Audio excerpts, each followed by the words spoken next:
ഞാൻ 13 വയസ്സുള്ള കുഞ്ഞിന്റെ അമ്മയാണ്. എനിക്ക് ചോദിക്കാനുള്ളതാണെങ്കിൽ, പലപ്പോഴും കുഞ്ഞുങ്ങൾ എന്റെ മകനെ സംബന്ധിച്ചിടത്തോളം പറയുവാണെങ്കിൽ, ഒരു 13 വയസ്സിന്റെ വളർച്ചയല്ല എന്റെ കുഞ്ഞിനുള്ളത്. ഒരു +2 പഠിക്കുന്ന ഒരു കുഞ്ഞിന്റെ വളർച്ചയാണ് എന്റെ പൈതലിനുള്ളത്. പലപ്പോഴും അവന് നേരിടുന്ന പ്രശ്നം ബോഡി ഷേമിങ്. അത് ടീച്ചേഴ്സിന്റെ ഭാഗത്തു നിന്നും ഉണ്ടാകുന്നു, കുഞ്ഞുങ്ങളുടെ ഭാഗത്തു നിന്നും ഉണ്ടാകുന്നു. അപ്പം അതിനെ എങ്ങനെ പ്രതികരിക്കണമെന്ന് ആ കുഞ്ഞിനെ അറിയാൻ പറ്റുന്നില്ല. ചിലപ്പോൾ അവരോട് ദേഷ്യമായിട്ടായിരിക്കും, വൈരാഗ്യമായിട്ടായിരിക്കും അവരോട് പെരുമാറുന്നത്. അപ്പൊ ആ ടീച്ചേഴ്സ്മാരെ പിന്നീട് അവർക്ക് അംഗീകരിക്കാൻ പ്രയാസമായിട്ട് വരുന്നുണ്ട്. അങ്ങനെയൊക്കെയുള്ള സന്ദർഭങ്ങളില് പിള്ളേരെ എന്താണ് ചെയ്യേണ്ടത്, എങ്ങനെ നേരിടണം എന്നുള്ളതൊന്നും പറഞ്ഞു കൊടുത്തിരുന്നെങ്കിൽ നല്ലതായിരുന്നു. Thank you sister. വളരെ റെലവെന്റ് ആയിട്ടുള്ള ചോദ്യം. ബോഡി ഷേമിംഗ് എന്നുള്ള വാക്ക് നിങ്ങൾ കുഞ്ഞുങ്ങളൊക്കെ കേട്ടിട്ടുണ്ടോ? ബോഡി ഷേമിംഗ് എന്ന് പറഞ്ഞാൽ എന്താ? നമ്മുടെ ബോഡിയുടെ ഷേപ്പ്, നീ ഭയങ്കര പൊണ്ണത്തടിയ, അല്ലെങ്കിൽ കറുത്തിരിക്കുന്നു, മെലിഞ്ഞിരിക്കുന്നു, അല്ലെങ്കിൽ നിന്റെ മൂക്ക് എന്താ ഇങ്ങനെ ഇരിക്കുന്നേ, നിനക്ക് നീളമില്ല, അങ്ങനെയൊക്കെ പറഞ്ഞ ഓരോരുത്തരൊക്കെ ഓരോന്ന് കളിയാക്കുവോ, ഇരട്ടപ്പേര് വിളിക്കുവോ, അങ്ങനെയൊക്കെയുള്ള ഓരോ അവസ്ഥകള്. അത് നിങ്ങള് കുഞ്ഞുങ്ങളെ എല്ലാവരും എന്നെ നോക്കിയിരിക്കണം. അപ്പം അങ്ങനെ നിങ്ങള് കുഞ്ഞുങ്ങളൊക്കെ പലരും ഒക്കെ ഒരു തരത്തിലല്ലെങ്കിൽ മറ്റൊരു തരത്തില് ചിലപ്പോൾ നിങ്ങൾ തന്നെ ഫേസ് ചെയ്യുന്ന ആണോ, അല്ലെങ്കിൽ നിങ്ങളുടെ കൂട്ടുകാര് ഫേസ് ചെയ്യുന്നതൊക്കെ ആയിരിക്കും. അപ്പൊ അങ്ങനെയുള്ള സമയത്ത് നമ്മള് ദൈവമക്കൾ എന്ന നിലയിൽ നമുക്ക് എന്താ നമ്മൾ മനസ്സിലാക്കണ്ടേ? നമ്മളുടെ ഞാൻ ഒരു വചനം വെച്ച് തന്നെ തുടങ്ങാം. 139 സങ്കീർത്തനം ബൈബിൾ എല്ലാവർക്കും ഉണ്ടല്ലോ അല്ലേ? 139 സങ്കീർത്തനത്തില് ദാവീദ് നമ്മെ ദൈവം മെനയുന്ന ഒരു കാര്യം പറയുന്നൊരു വാക്യം നിങ്ങൾക്ക് മിക്കവർക്കും അറിയാവുന്ന വാക്യമാണ്. 139 സങ്കീർത്തനത്തിലേക്ക് വന്നാല് ഏറ്റവും കൂടുതൽ സങ്കീർത്തനങ്ങൾ എഴുതിയിട്ടുള്ളത് ആരാ? ദാവീദ് രാജാവായിരുന്നു അല്ലെ? ദാവീദ് എഴുതിയത്. ഇതും ദാവീദിന്റെ ഒരു സങ്കീർത്തനമാണ്. അവിടെ 139 സങ്കീർത്തനത്തിന്റെ അതിന്റെ 15, അതിന്റെ 14, ഞാൻ അതിന്റെ 13 മുതൽ നിങ്ങൾ വായിക്കുക. 139 13 വാക്യം കണ്ടോ? അത് കണ്ടിട്ട് ബൈബിൾ ഇല്ലാത്ത കുഞ്ഞുങ്ങൾ അത് നിങ്ങളുടെ നോട്ട്ബുക്കിൽ അത് എഴുതിയെടുത്തോ മോനെ. നോട്ട്ബുക്കിൽ കുഞ്ഞ് ഇങ്ങോട്ട് നോക്കി, എല്ലാവരും എന്നെ നോക്കിക്കേ. നോട്ട്ബുക്കിൽ എന്ത് എഴുതിയെടുക്കണം? സങ്കീർത്തനം 139 13 എഴുതിക്കൂ. ബൈബിൾ ഉള്ളവരാണെങ്കിൽ അത് എഴുതാം. അവിടെ നമ്മളെ ദൈവം ഉരുവാക്കുന്നതിന്റെ ഒരു കാര്യം നമ്മളവിടെ വായിക്കുക. എന്താ നമ്മൾ വായിക്കുന്നേ? നീയല്ലോ എന്റെ അന്തരംഗങ്ങളെ നിർമ്മിച്ചത്, എന്റെ അമ്മയുടെ ഉദരത്തിൽ നീ എന്നെ മെടഞ്ഞു. ആരാ? കർത്താവാ നമ്മളെ അമ്മയുടെ അന്തരംഗത്തിൽ മെടഞ്ഞത്. ഭയങ്കരവും അതിശയവുമായി എന്നെ സൃഷ്ടിച്ചിരിക്കുകയാൽ ഞാൻ നിനക്ക് സ്തോത്രം ചെയ്യുന്നു. നിന്റെ പ്രവൃത്തികൾ അത്ഭുതകരമാകുന്നു, അത് എന്റെ ഉള്ളം നല്ലവണ്ണം അറിയുന്നു. ഞാൻ രഹസ്യത്തിൽ ഉണ്ടാക്കപ്പെടുകയും ഭൂമിയുടെ അധോഭാഗങ്ങളിൽ നിർമ്മിക്കപ്പെടുകയും ചെയ്തപ്പോൾ എന്റെ അസ്ഥികൂടം നിനക്ക് മറവായിരുന്നില്ല.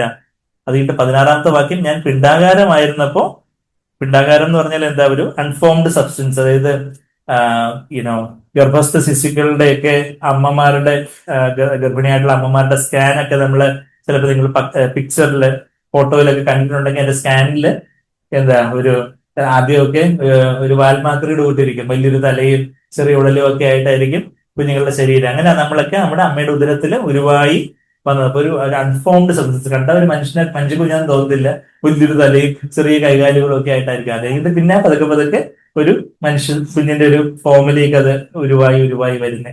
അപ്പൊ ഞാൻ പിണ്ടാകാരമായിരുന്നപ്പോ, അങ്ങനെ അൺഫോംഡ് സബ്സ്റ്റൻസ് ആയിരുന്നപ്പോ നിന്റെ കണ്ണ് ഏതൊരു റേഡിയോളജിസ്റ്റ് സ്കാൻ ചെയ്ത് കാണുന്നതിനെക്കാട്ടും മുമ്പേ ആര് കണ്ടു? യേശു കർത്താവ് കണ്ടു. നിന്റെ കണ്ണിനെ കണ്ടു. നിയമിക്കപ്പെട്ട നാടുകളിൽ ഒന്നും ഇല്ലാതിരുന്നപ്പോൾ അവയെല്ലാം നിന്റെ പുസ്തകത്തിൽ എഴുതിയിരുന്നു. അപ്പൊ ഞാൻ പറഞ്ഞു വരുന്നത് വെച്ചാൽ എന്താ? നമ്മളുടെ കളറ്, നമ്മളുടെ ഹൈറ്റ്, നമ്മളുടെ മെലിഞ്ഞ പ്രകൃതം, വണ്ണമുള്ള പ്രകൃതത്തിനൊക്കെ പലതിനും, ചിലതൊക്കെ നമ്മുടെ ഭക്ഷണത്തിന്, അമിത ഭക്ഷണത്തിന്റെയൊക്കെ കാരണങ്ങൾ കൊണ്ടൊക്കെ വരുന്ന കാര്യങ്ങളുണ്ട്. എന്നാൽ പലതിനും ഒരു ജനിതകമായ, നമ്മളുടെ ജെനറ്റിക്സ് നിങ്ങൾ കേട്ടിട്ടുണ്ട്. ജെനറ്റിക്സ് എന്ന് പറഞ്ഞാൽ ജനിതകമായിട്ടുള്ള ചില കാര്യങ്ങൾ. നമ്മളുടെ ശരീരത്തിൽ മൊത്തം കോശങ്ങളാവുള്ള സെൽസ്. ആ കോശങ്ങളിൽ ന്യൂക്ലിയസ് ഉണ്ട്, അതിനകത്ത് DNA ഉണ്ട്. നിങ്ങൾ ബയോളജി അതൊക്കെ പഠിക്കുന്നുണ്ട് അല്ലേ? ആ DNA, അതിനകത്ത് ജീൻസ് ഉണ്ട്. അപ്പൊ ആ ജീൻസ് എന്ന് പറയുന്നത് നമ്മള് ഫാൻസ് മാറി ഇടുന്ന ജീൻസ് അല്ല ഉദ്ദേശിക്കുന്നത്. GNES, ജീൻസ്, ജനിതകമായിട്ടുള്ള ചില ജീനുകളുണ്ട്. അത് നമ്മൾ ഓരോരുത്തരും നമ്മുടെ അപ്പന്റെയും അമ്മയുടെയും കോശങ്ങളിൽ നിന്നാണ് നമുക്ക് ഈ ജനിതകമായിട്ടുള്ള കാര്യങ്ങളൊക്കെ കിട്ടുന്നത്.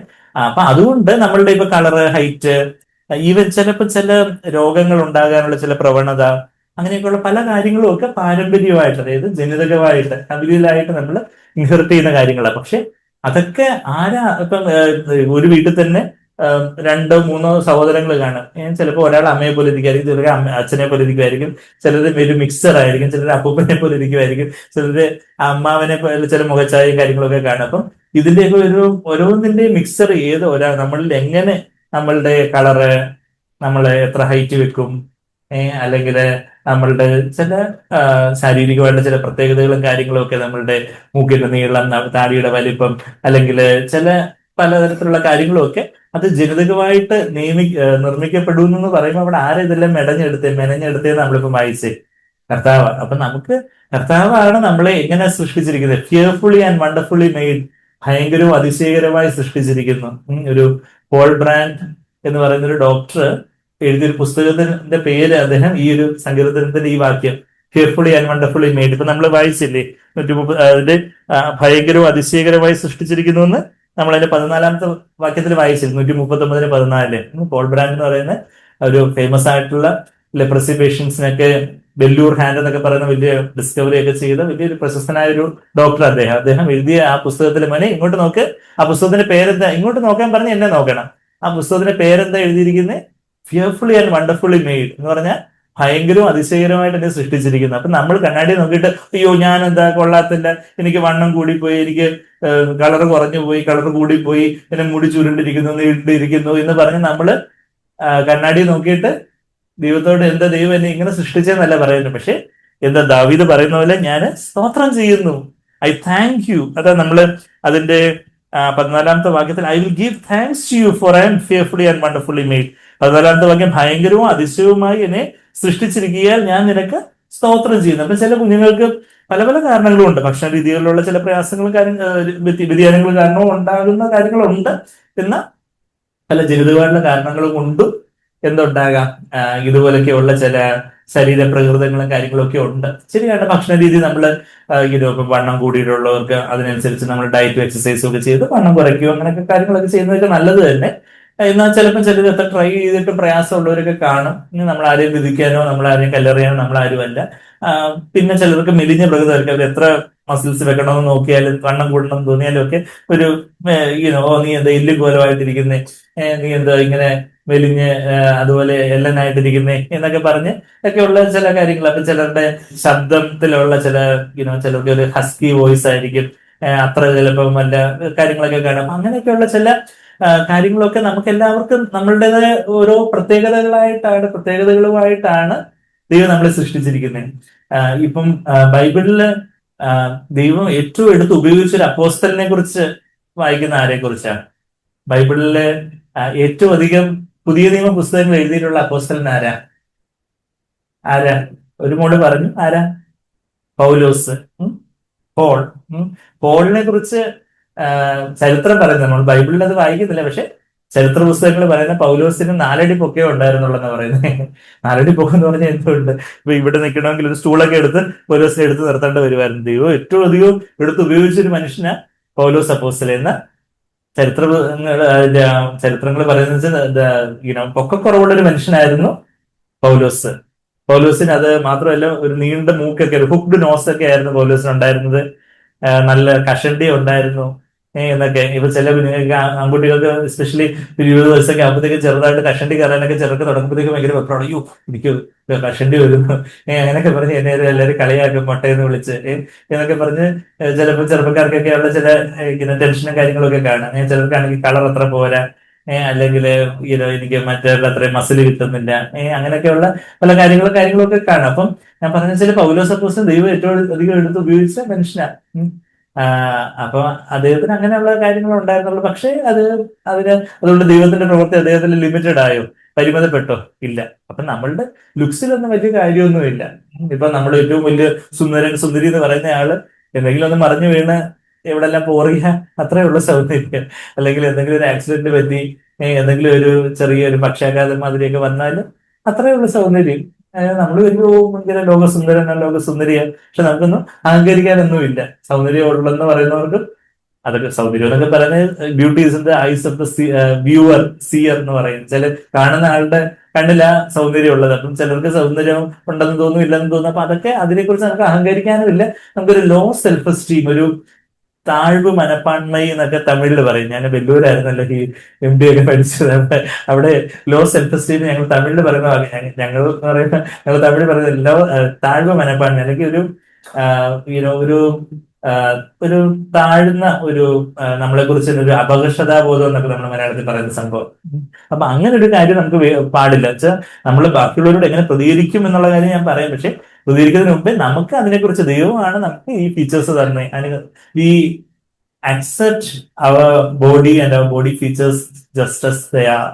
നമ്മളെയും നമ്മളുടെ ശരീരം, എസ്പെഷ്യലി ടീനേജ് കുഞ്ഞുങ്ങൾക്കൊക്കെ അതിങ്ങനെ വളർന്നു വരുമ്പോൾ ഞാൻ അവരെ പോലല്ല, ഇവരെ പോലല്ല, എനിക്ക് ഇങ്ങനെ മറ്റേ പോലെ അത്ര സൗന്ദര്യമില്ല, എനിക്ക് അത്ര ലുക്സ് ഇല്ല, എനിക്ക് അത്ര ഫിഗർ ഇല്ല, ഹൈറ്റ് ഇല്ല എന്നൊക്കെ നമുക്കൊരു അപകർഷതാബോധം തോന്നാം. പക്ഷേ നമ്മൾ മനസ്സിലാക്കുന്നത് വെച്ചാൽ നമ്മള് കണ്ണാടിയിൽ നോക്കിയിട്ട് ദൈവത്തോട് പറയണം, thank you Lord for making me me. ഞാൻ യൗവനക്കാരോട് സംസാരിക്കുമ്പോൾ പറയുന്ന ഒരു ഇംഗ്ലീഷ് പാട്ട് തീരടിയിലുള്ളതാ. ദൈവം പലതായിട്ട് സൃഷ്ടിച്ചു. Thank you Lord for making me me. എന്നെ ഞാനായിട്ട് സൃഷ്ടിച്ചതിന് നന്ദി ദൈവമേ. ശരിയാണ്, നമുക്ക് ചെറിയ കുറവുകൾ കാണും, ചിലപ്പം പല സ്ട്രെങ്ത് ബലം തോന്നുന്ന കാര്യങ്ങൾ കാണും, ചില ന്യൂനതകൾ കാണും. പക്ഷെ നമ്മളായിട്ട് ദൈവം സൃഷ്ടിച്ചിരിക്കുന്നു. അതിനായിട്ട് ദൈവത്തിന് നമ്മൾ എന്ത് ചെയ്യണം? പിന്നെ ഭയങ്കരമായി അതിശയകരമായിട്ട് സൃഷ്ടിക്കുന്നതുകൊണ്ട് ഞാൻ പരാതി പറയുന്നു എന്നാണ് പറഞ്ഞിരിക്കുന്നത്. എന്താ ദാവീദ് പറഞ്ഞേ? 130:14 എന്താ വായിച്ചേ? എന്നെ സൃഷ്ടിച്ചിരിക്കാൻ ഞാൻ നിനക്ക് സ്തോത്രം ചെയ്യുന്നു. അപ്പൊ നമ്മൾ ഓരോരുത്തരും ആ വചനം അനുസരിക്കണം. ആ വചനം നമ്മളിൽ എങ്ങനെ അത് പ്രവർത്തിയാക്കുന്നത്? ശരിയാണ്, നമുക്ക് ചിലപ്പോൾ വണ്ണം കൂടുതലായിരിക്കും, ചിലപ്പോൾ വണ്ണം കുറവായിരിക്കും, അല്ലെങ്കിൽ വേറെ പല കാര്യങ്ങൾ കാണും. നമുക്ക് ചെയ്യാവുന്ന ഡയറ്റിയോ എക്സസൈസോ അതുപോലെ ആരോഗ്യകരമായ ഭക്ഷണം, ലൈഫ് സ്റ്റൈൽ എല്ലാം വേണം. അതൊന്നും വേണ്ടെന്നല്ല ഞാൻ പറയുന്നത്. പക്ഷേ നമ്മൾ ഒരു അപകർഷതാബോധം, ഒരു ലോ സെൽഫ് എസ്റ്റീം, ഞാനിങ്ങനെ അയ്യോ എനിക്ക് എല്ലാവരുടെ മുമ്പിൽ നിൽക്കാൻ എന്നെ കൊണ്ട് പറ്റത്തില്ല, എനിക്ക് സംസാരിക്കാൻ അറിയത്തില്ല, എനിക്ക് പാടാൻ അറിയത്തില്ല, അങ്ങനെയൊക്കെയുള്ളൊരു നമ്മളെ കുറിച്ച് തന്നെ നമ്മളെ തന്നെ ഇടിച്ചു താഴ്ത്തുന്ന തരത്തിലുള്ള അങ്ങനെയുള്ള ഒരു ചിന്താഗതി നമുക്ക് പാടില്ല. മറിച്ച് നമ്മള് thank you father, thank you Lord Jesus for making me me. എന്നെ ഞാനായിട്ട് സൃഷ്ടിച്ചതിനായിട്ട് നന്ദി കർത്താവേ. എനിക്ക് ചെറിയ ചെറിയ ചെറിയ കുറവുകളുണ്ട്, ചെറിയ ന്യൂനതകളുണ്ട്, എന്നാൽ ചെറിയ നല്ല കാര്യങ്ങളുണ്ട്, നല്ല വശങ്ങളുണ്ട്. അതിനായിട്ട് നമ്മളെ തന്നെ ദൈവമുമ്പാകെ അക്സെപ്റ്റ് ചെയ്യുക. നമ്മളുടെ ശരീരം പരിശുദ്ധാത്മാവിന്റെ ആലയമാണെന്നാണ് നമ്മൾ 1 Corinthians 6:19 വായിക്കുന്നത്. നമ്മൾ പരിശുദ്ധാത്മാവിന്റെ ആലയമാണെന്ന് 1 Corinthians 3:16 2 Corinthians 6:16 പറയുന്നുണ്ട്. എന്നാൽ 1 Corinthians 6:19 എടുത്തു നോക്കുവാണെങ്കിൽ നിങ്ങളുടെ ശരീരം, നമ്മൾ പരിശുദ്ധാത്മാവിന്റെ ആലയത്താണ് നമുക്ക് മനസ്സിലാകുന്നുണ്ട്. ദേഹവും ദേഹി ആത്മാവും കൂടെ ചേർന്ന് ആത്മാവിൽ പരിശുദ്ധാത്മാവ് വസിക്കുന്നത്. എന്നാൽ നമ്മുടെ ശരീരത്തെ സ്പെസിഫിക് ആയിട്ട് പരിശുദ്ധാത്മാവിന്റെ ആലയം എവിടെ പറയുന്നത്? 1 Corinthians 6:19 വാക്യം എഴുതി വെക്കാം. 1 Corinthians 6:19 എന്താ പറയുന്നത്? Your body is the temple of the holy spirit. നമ്മുടെ ശരീരം പരിശുദ്ധാത്മാവിന്റെ ആലയം. അപ്പൊ അതുകൊണ്ട് അതിനെ നമ്മൾ ടേക്ക് കെയർ ചെയ്യുന്നു, നമ്മളതിനെ അക്സെപ്റ്റ് ചെയ്യുന്നു. പിന്നെ ബാക്കിയുള്ളവർ നമ്മളോട് കളിയാക്കുമ്പോൾ എന്തായിരിക്കും നമ്മുടെ പ്രതികരണം? മറ്റുള്ളവർ കളിയാക്കുന്നതിന്റെ 2 ഉദ്ദേശം, സൈക്കോളജി ഓഫ് ബോഡി ഷെയ്മിങ് എന്ന് പറഞ്ഞാൽ മറ്റുള്ളവർ നമ്മളെ കളിയാക്കുന്നതിന് 2 ഉദ്ദേശം എന്താണെന്ന് വെച്ചാൽ, ഒന്നുകിൽ നമ്മളെ ഒന്ന് വിഷമിപ്പിക്കണം, നമ്മളൊന്ന് സാഡ് ആക്കണം, ഇവരൊന്ന് വിഷമിക്കുന്നത് കാണണം. അതിനുവേണ്ടി കൂട്ടുകാരൻ അല്ലെങ്കിൽ കൂട്ടുകാരി നമ്മളെ കളിയാക്കുന്നത്. മറ്റേ ഉദ്ദേശം എന്ന് പറഞ്ഞാൽ അല്ലെങ്കിൽ അവനെ ഒന്ന് ചൂട് പിടിക്കണം, അവനെ ദേഷ്യപ്പെടുന്ന കാണണം. നമ്മളൊന്ന് ദേഷ്യപ്പെടുമ്പോൾ അവർക്ക് അത് കാണുന്ന ഒരു രസമാണ്. അപ്പോ എങ്ങനെ ഇവരെ ചമ്മിപ്പിക്കണ്ടേ? ഇവര് നമ്മളെ കളിയാക്കുമ്പോ എങ്ങനെ ഇവരെ ചമ്മിപ്പിക്കണ്ടേ? കുഞ്ഞുങ്ങളെ കേൾക്കുന്നുണ്ട്, ഇങ്ങോട്ട് സംസാരിക്കരുത്, ഇങ്ങോട്ട് തിരിഞ്ഞിരിക്കുക.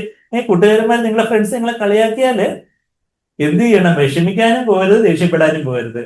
അപ്പൊ ഈ കളിയാക്കുന്ന ആള് ചമ്മിപ്പോകും. വെച്ചാല് അവരുടെ ഉദ്ദേശം നടക്കില്ല. ആദ്യം അത് കളിയാക്കാൻ നമ്മള് മൈൻഡ് ചെയ്യുന്നില്ല, നമ്മള് തിരിച്ച് സ്മൈൽ ചെയ്തുകൊണ്ട് നമ്മള് ഇങ്ങനെ അവരോട് സംസാരിക്കും. നമ്മള് അവരോട് ഒരു വിരോധമൊന്നും വെക്കാതെ അവർ നമ്മളെ കളിയാക്കുന്നവരോട് നമ്മൾ കൂളായിട്ട് തന്നെ എടുക്കുന്നു. അവര് നമ്മൾ ചിലപ്പം ഇരട്ടപ്പേര് ഇരിക്കുന്നത്, അവർ ചിരിക്കുന്നതിലൂടെ നമ്മളും അങ്ങനെ ഇരിക്കുന്നു, അത്രേ ഉള്ളൂ. അപ്പൊ അതായത് ഒരു കൂളായിട്ട് തന്നെ എടുക്കുന്നു. നമ്മൾ വിഷമിക്കാനും പോകുന്നില്ല. ശരി, ചിലപ്പോൾ നമുക്ക് ഉള്ളിൽ ആദ്യമൊക്കെ ചിലപ്പോൾ വിഷമം വരാം, ചിലപ്പോൾ ദേഷ്യം വരാം. പക്ഷെ എങ്കിലും അപ്പൊ നമ്മള് യേശുവിനോട് പ്രാർത്ഥിച്ച് കർത്താവേ, I thank you for making me me. I thank you for making me fearfully and wonderfully made. എന്നെ അങ്ങ് ഭയങ്കര അതിശയകരമായിട്ട് സൃഷ്ടിച്ചിരിക്കുക. അതുകൊണ്ട് നന്ദി പറയുന്നു. നമ്മൾ ഉള്ളത്തിൽ പറഞ്ഞ് പതുക്കെ പതുക്കെ നമ്മൾ നമ്മളെ തന്നെ അങ്ങ് അക്സെപ്റ്റ് ചെയ്യുന്ന ദൈവമുമ്പാകെ നമുക്ക് ദൈവം തന്ന ശരീരത്തെ, നമുക്ക് തന്ന കുടുംബത്തെ എല്ലാം നമ്മൾ അക്സെപ്റ്റ് ചെയ്യുന്ന ആ ഒരു വിധത്തിലേക്ക് വരുമ്പോൾ നമ്മുടെ ശരീരത്തെ മാത്രമല്ല നമ്മുടെ മാതാപിതാക്കൾ, ചില കുഞ്ഞുങ്ങളുണ്ട്, ഓ എനിക്ക് ഈ പപ്പയെ വേണ്ട, എനിക്ക് മറ്റേ ഫ്രണ്ടിന്റെ പപ്പയെ പോലെ പപ്പയെ വേണം, എനിക്ക് ഈ മമ്മി അത്ര മമ്മി അതൊക്കെ മുടിയൊക്കെ നരച്ചു അതുകൊണ്ട് എനിക്ക് ഈ മമ്മി വേണ്ട, മറ്റേ പോലത്തെ മമ്മി വേണ്ടെന്നൊക്കെ ചില പിള്ളേർ പറയും. അപ്പം നമ്മളുടെ പപ്പയും മമ്മിയും ആയാലും നമ്മളുടെ നമ്മളെ തന്നെ ആണെങ്കിലും നമ്മളുടെ സഹോദരങ്ങൾ, നമ്മുടെ കൂട്ട സഹോദരങ്ങൾ, നമ്മുടെ സിബ്ലിങ്സ്, അവരെയൊക്കെ നമ്മളങ്ങ് ദൈവം തന്ന, ദൈവം എന്നെ ഈ കുടുംബത്തിലെയോ, ഞാൻ വലിയൊരു പണക്കാരന്റെ കുടുംബത്തിൽ വലിയ ബംഗ്ലാവ് ജനിച്ചാണെങ്കിൽ എനിക്ക് വലിയ അവരെ പോലെ വലിയ കാറും ബൈക്കുമായിട്ട് നടക്കാറുണ്ടല്ലോ. അല്ല, കർത്താവ് എന്നെ ഈ ഒരു കുടുംബത്തില്ല, എന്റെ ഇപ്പോ എനിക്ക് ദൈവം തന്നിരിക്കുന്ന അപ്പന്റെ അമ്മയുടെ മകനായിട്ട് ജനിക്കാനാണ് ദൈവം എന്നെ അനുവദിച്ചിരിക്കുന്നത്. അപ്പൊ എനിക്ക് ചിലപ്പോൾ കളറ് ചിലപ്പോൾ കുറച്ച് കുറവായിരിക്കാം, കൂടുതലായിരിക്കാം, അതിലൊന്നും വലിയ അർത്ഥമൊന്നുമില്ല. ലോങ് ടേമിൽ കാര്യങ്ങളെ നോക്കുമ്പോൾ, ദൈവത്തിന്റെ കാഴ്ചപ്പാട് നോക്കുമ്പോൾ അതിലൊന്നും വലിയ അർത്ഥമൊന്നുമില്ല. അത് ഈ വലിയ സൗന്ദര്യ റാണിമാരും സുന്ദരന്മാരും ഒക്കെ ചെന്ന് പല ലോകത്തിന്റെ പല ചതിക്കുഴികളിൽ ചെന്ന് വിട്ട് അവർ നിത്യ നരകത്തിലേക്ക് പോകുമ്പോൾ കുറച്ച് സൗന്ദര്യമൊക്കെ കുറവുള്ള ആൾക്കാര് ദൈവഭയത്തിലേക്കൊക്കെ വന്ന് അവർ കർത്താവിനെ അറിഞ്ഞ് അവർ നേരായ പാതയിലേക്ക് പോയി അവര് ദൈവത്തിന്റെ ന്യായാസത്തിന് മുമ്പാകെ നമ്മള് കർത്താവെ എനിക്ക് അധിക സൗന്ദര്യമൊന്നും തരാതെ നന്നായി, അല്ലെങ്കിൽ എനിക്ക് കൂടുതൽ പ്രലോഭനങ്ങളൊക്കെ ഉണ്ടായേനെ എന്ന് പറഞ്ഞ്, അപ്പൊ അതുകൊണ്ട് നമ്മള് ദൈവത്തിന് നന്ദി പറയണം. ഇപ്പോഴേ, അന്ന് മാത്രമല്ല ഇന്നേ നമ്മൾ ആ കാര്യങ്ങളെ കണ്ട് ദൈവത്തിന് നന്ദി പറയണം.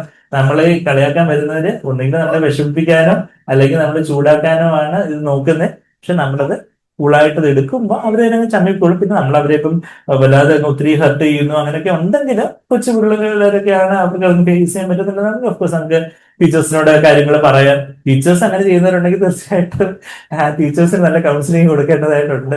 അത് പ്രിൻസിപ്പലിന് ഇങ്ങനെ അതുപോലെ ഗൗരവകരമായിട്ടുള്ള വിഷയങ്ങളൊക്കെ ആണെങ്കിൽ നമ്മൾ വഴക്കുണ്ടാക്കാൻ പോകണമെന്നല്ല, എങ്കിലും ഇന്ന ടീച്ചർ ഇങ്ങനെ കുഞ്ഞിനോട് പെരുമാറുന്ന ആ ടീച്ചറിനോട് നമ്മൾ നേരിട്ട് പറയണം. ഡോക്ടറിനെ പറഞ്ഞിട്ടുണ്ട്, ഇതുപോലെ കുഞ്ഞിനത് വിഷമം ഉണ്ടാകുന്നുണ്ട്, അപ്പൊ അതുകൊണ്ട് അങ്ങനെയുള്ള കാര്യങ്ങൾ ബാക്കി കുട്ടികൾ അങ്ങനെ പറയാൻ അനുവദിക്കരുത് എന്നുള്ള കാര്യം ടീച്ചർ ഒന്ന് ശ്രദ്ധിക്കണമെന്ന് പറയണം. ബാക്കിയുള്ള ഫ്രണ്ട്സിനോട് നമുക്ക് എന്ന് സംസാരിക്കാൻ പറ്റും. ചിലപ്പോൾ നമ്മുടെ കൂട്ടുകാരുടെ കുഞ്ഞുങ്ങളുടെ ഫ്രണ്ട്സിനോട് നമ്മൾ മക്കളെ നിങ്ങൾ അങ്ങനെ മോനെ ഈ കുഞ്ഞിനെ കളിയാക്കല്ലേ എന്നൊക്കെ പറഞ്ഞ് അവരെ കാര്യങ്ങളൊക്കെ ഒന്ന് പറഞ്ഞ് മനസ്സിലാക്കാൻ ഒക്കുന്ന ഒരു സാഹചര്യമാണെങ്കിൽ അങ്ങനെ നമുക്ക് ചെയ്യാം.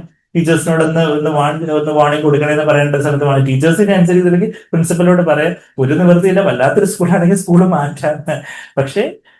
പക്ഷെ കുഞ്ഞിന് ആ ഒരു ഈ പറഞ്ഞ കാര്യങ്ങളൊക്കെ കൂളായിട്ട് എടുക്കാനുള്ള ഒരു പക്വത കാര്യങ്ങളും ഒക്കെ ഉണ്ടാവുന്ന തരത്തിലേക്ക് വരുവാണെങ്കിൽ നല്ല കാര്യം. പിന്നെ എന്താ വല്ലാതൊരു വല്ലാതൊരു തീവ്രമായിട്ട് വല്ലാതൊരു ഡിപ്രഷനിലോട്ടോ അങ്ങനെയൊക്കെ അങ്ങ് കുഞ്ഞുങ്ങൾ പോകുന്ന അവസ്ഥകളിലൊക്കെ ഉള്ള കുഞ്ഞുങ്ങളെയൊക്കെ പലപ്പോഴും ഞങ്ങൾ കാണാറുണ്ട്. അങ്ങനെ ഇപ്പൊ ഇത് കാരണം അങ്ങ് ഭയങ്കര വിഷാദമായിട്ട് ആരെയും ഫേസ് ചെയ്യാനൊരു കോൺഫിഡൻസ് ഇല്ലാതെ കേൾക്കുന്ന കുഞ്ഞുങ്ങളൊക്കെ ആണെങ്കിൽ ഒരു സൈക്കാട്രിസ്റ്റിന്റെ അടുത്തൊക്കെ പോയി ജസ്റ്റ് കാര്യങ്ങളൊക്കെ ഒന്ന് പറഞ്ഞ് എന്തെങ്കിലും ചെറിയ മനസ്സങ്ങ് വല്ലാതൊരു ഡിപ്രഷനിലേക്ക് ഭയങ്കര ഒരു പ്രയാസത്തിലേക്കൊക്കെ പോകുന്ന കുഞ്ഞുങ്ങളൊക്കെ ആണെങ്കിൽ ചെറിയ ട്രീറ്റ്മെന്റ് കാര്യങ്ങളും ചെറിയൊരു കൗൺസിലിംഗ് ട്രീറ്റ്മെന്റും ഒക്കെ കുഞ്ഞിനെ പേഴ്സണലായിട്ടൊക്കെ കൊടുക്കുന്നുണ്ടെന്ന് ദോഷമൊന്നുമില്ല. കുറച്ചെല്ലാം ഫ്രീ ആയി കഴിഞ്ഞിട്ട് അതൊക്കെ നമുക്ക് ടേക്ക് ഓഫ് ചെയ്യാൻ പറ്റുന്ന തരത്തിലുള്ള ചികിത്സാ രീതികളും കാര്യങ്ങളൊക്കെ ഉണ്ട്. അത്രയ്ക്ക് അങ്ങ് പ്രയാസമുള്ള കാര്യങ്ങളിലേക്കൊക്കെ പോവുകയാണെങ്കിൽ.